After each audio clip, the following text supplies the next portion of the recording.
కేంద్ర రాష్ట్ర ప్రభుత్వ పెన్షనర్స్ దీర్ఘకాలిక సమస్యలు పరిష్కరించాలని, ఈపీఎఫ్ పెన్షనర్లకు కనీస పెన్షన్ చెల్లించాలని ఏపీజేఏసీ కాకినాడ జిల్లా కార్యదర్శి పసుపులేటి వెంకటకృష్ణ డిమాండ్ చేశారు. కాకినాడ జిల్లా కలెక్టరేట్ వద్ద all pensioners and retired persons association జిల్లా కమిటీ ఆధ్వర్యంలో ధర్నా కార్యక్రమం కె రమణమూర్తి అధ్యక్షతన నిర్వహించడం జరిగింది. ఈ ధర్నా కార్యక్రమానికి ఏపీఆర్డీఏ జిల్లా గౌరవ అధ్యక్షులు మరియు సీనియర్ నాయకులు ఐతావత్తుల రామేశ్వరరావు ధర్నా శిబిరాన్ని ప్రారంభిస్తూ కేంద్రంలోనూ రాష్ట్రంలోనూ ఉన్నటువంటి సంకీర్ణ ప్రభుత్వాలు పెన్షనర్ల సమస్యల పట్ల చాలా నిర్లక్ష్య వైఖరి అవలంబిస్తున్నాయని అన్నారు.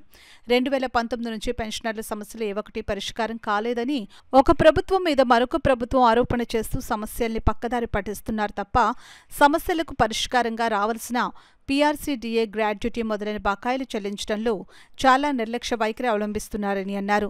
ధర్నాకి మద్దతుగా పాల్గొన్న ఉమ్మడి తూర్పుగోదావరి జిల్లా ఏపీఓ ఎన్జీఓ అసోసియేషన్ మరియు జేఏసీ సెక్రటరీ పసుపులేటి వెంకటకృష్ణ మాట్లాడుతూ, ఇటీవల రాష్ట్రంలో ప్రధాన చీఫ్ సెక్రటరీ ఉద్యోగోపాధ్యాయ పెన్షనర్ల ఐక్య కార్యాచరణ సమితి నాయకత్వంతో సమస్యలపై చర్చించారు. కానీ తగిన నిర్ణయాలు తీసుకోకుండా కాలయాపన చేస్తున్నారని, ప్రభుత్వం నుండి కూడా ఎటువంటి స్పందన రాకపోవడం చాలా దురదృష్టకరమని అన్నారు. ఏపీఆర్డీఏ రాష్ట్ర ప్రధాన కార్యదర్శి కె సత్యరాజు మాట్లాడుతూ, దేశవ్యాప్తంగా ఈపీఎస్ పెన్షనర్లు 80 లక్షల మంది ఉన్నారని అన్నారు.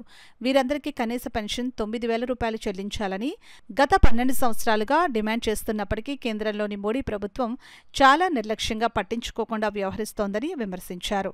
ఈ ధర్నా కార్యక్రమానికి మద్దతుగా రాష్ట్ర ప్రభుత్వ రిటైర్డ్ ఎంప్లాయీస్ అసోసియేషన్ జిల్లా అధ్యక్షులు ఎంబీబీఎస్ స్వామి, ప్రధాన కార్యదర్శి రామారావు, జిల్లా గౌరవ అధ్యక్షులు అప్పారావు, అలాగే ఆంధ్రప్రదేశ్ ప్రభుత్వ రిటైర్డ్ ఎంప్లాయీస్ అసోసియేషన్ రాష్ట్ర అధ్యక్షులు పిఎస్ఎన్ శాస్త్రి, జిల్లా కార్యదర్శి నూకరాజు, ఏపీజేఏసీ ఉమ్మడి తూర్పుగోదావరి జిల్లా మాజీ చైర్మన్ ఆచంట రామారాయుడు, అలాగే మరొక మాజీ చైర్మన్ బూరిగా ఆశీర్వాదం, పోస్టల్ పెన్షనర్స్ అసోసియేషన్ నాయకులు Turaga Suryarao, UTF pensioners convener Yoga Apparao, APRTA రాష్ట్ర కమిటీ సభ్యులు Karri Baburao Reddy, MV Ramana, George, Barnabas, Ramadasu, Veerababu, Srinivas, Coromandel pensioners association నాయకులు Jyothula Nagamaheswararao, Samalkot sugar factory pension association నాయకులు, రైస్ మిల్లర్స్ అసోసియేషన్ నాయకులు పి రమణ, ఏపీఆర్డీఏ నాయకులు మోహన్ మురళి, నూకరామకృష్ణ మొదలైన వారు పాల్గొన్నారు. ఈ ధర్నా కార్యక్రమానికి సిఐటియు నగర కమిటీ ప్రధాన కార్యదర్శి మల్కా వెంకటరమణ, జిల్లా నాయకులు మేడిశెట్టి వెంకటరమణ, నగర కన్వీనర్ పలివెలి వీరబాబు పాల్గొని ధర్నా కార్యక్రమానికి మద్దతు తెలియజేశారు.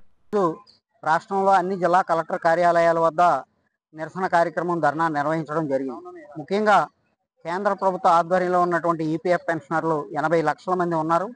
వీరిలో 40 లక్షల మందికి కనీస పెన్షన్ 1000 రూపాయలు కూడా చెల్లింపబడతలేదు.